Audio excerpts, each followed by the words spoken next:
Last year I did a few video updates on the conditions of the Detroit River in the spring here. And the last couple of weeks I've gotten about 100 messages from fellas asking me how the conditions are now. Today is Monday, February 26th. As you can see, the lake here at Lake St. Clair, right at the mouth of the Detroit River, it's pretty pooped. We seem to have this brown blob in the middle of Lake St. Clair that just doesn't want to go thanks to the winds. But we can't really complain. I mean, February has been an amazing month. I really would like to know how many days that we got this month that were near 50 degrees. It's been gorgeous. As for the fishing, I haven't been in the river jigging. I have been out on the lakes trolling, Lake St. Clair and Lake Erie, and it's been good.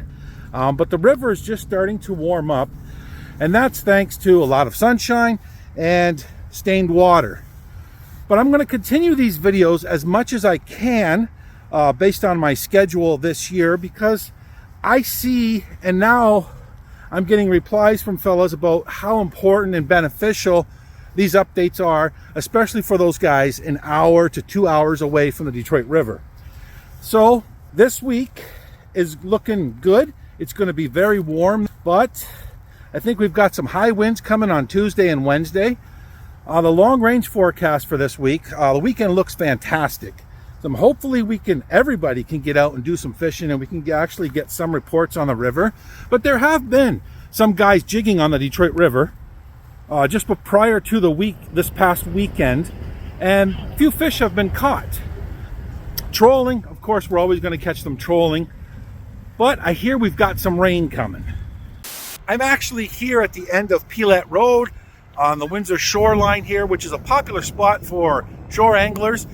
I'm looking across over at the Dawson Maritime Museum, and by the way, there is a live webcam on the top of that building that you should be utilizing. I do all the time. It's great for 24-hour notice and you want to see these conditions. It gives you a great view of the entire cow pasture area here and right in front of the fountain.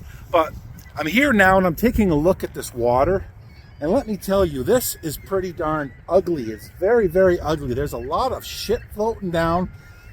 It's brown as cucka brown, but over there on that US side, she's clean. It's Tuesday, February 27th, and we're starting to pick up some wind, southwesterly. I'm here on the south shoreline, east side of Belle Isle, and as you can see over on that American side, she's clean. As I pan down and look down river, you're also going to notice that the US side remains clean. The Canadian side remains pretty pooched. That cow pasture is looking pretty ugly at this moment. I wouldn't even consider it. So as I continue traveling downriver, I could see that there are some boats over there fishing on the US side in that cleaner water. I'm here just west of the whiskey plant. You could see that the US side is much clearer than the Canadian side. I can see there's a boat there working the line right now.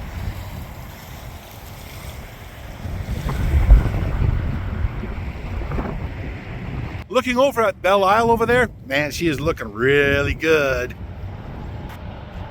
Now I'm standing here on a very popular spot along the Canadian shoreline for casting, and as you can see, it's the same scenario. The US side is clear. Here on the Canadian side is pretty pooched. I talked to a buddy who's downriver at the north tip of Fighting Island right this minute, and he says it's the same thing. 2/3 of the river down there is clear on the US side. On the Canadian side, it's pretty dirty. Now, I've said this previously, and I have to say it again, especially for those people who are traveling great distances and who've never experienced vertical jigging on the Detroit River. You know, I gotta tip my hat off to all the charter captains like my buddy Nick, because they work tirelessly and they bust their asses off to keep their clients in the best position possible to be successful. There's a great benefit to you from our local charter captains, especially if you're traveling great distances. The way I look at it, it's not always about catching fish. However, it is about the experience and the education and what you can really, honestly, take back from it.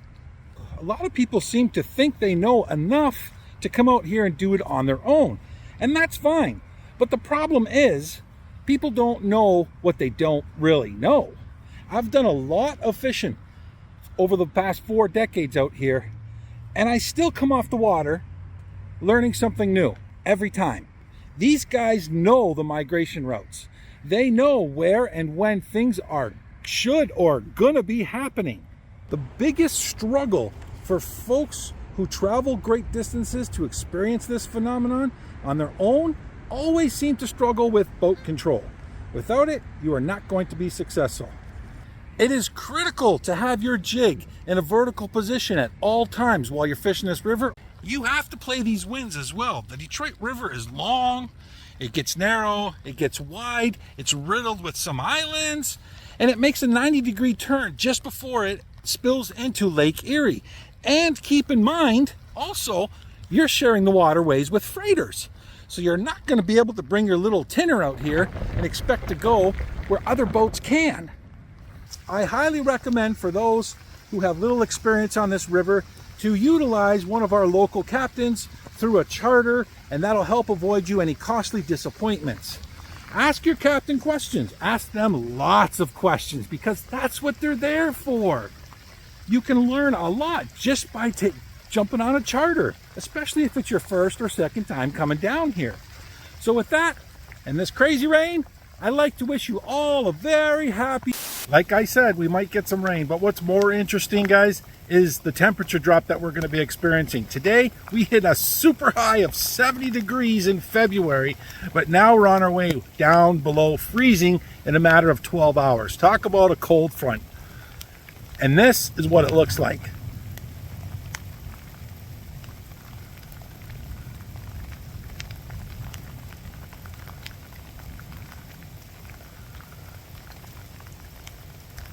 Well, I don't know what to tell you guys, but it's midweek still. I mean, we still have a chance as long as those winds lay low for the weekend.